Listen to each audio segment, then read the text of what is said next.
how you can do customize your website in Odoo. Odoo is a special CRM management and online platform for business where you can start free and manage your all the business in one platform. How can you just create your customized website in Odoo involves basic steps just like can go to the website's dashboard here. Now you can go to the go to website button and select e-commerce dashboard for the website. Now this button will lead you to the company's website configured in Odoo. As you can see in the screenshot, you can get customized button for each page of your website. The pages button will help you to manage the pages and edit menu to navigate the routes. For the home page of website, you can get HTML, CSS, JS, JavaScript editor option.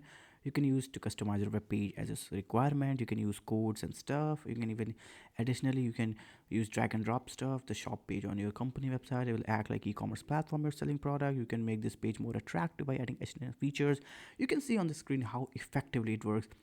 Activate, you can the product description often gives you the brief note regarding the product on the shop of your page.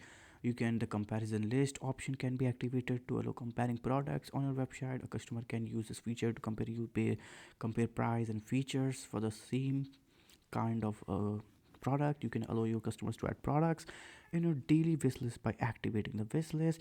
So this is how you can do this.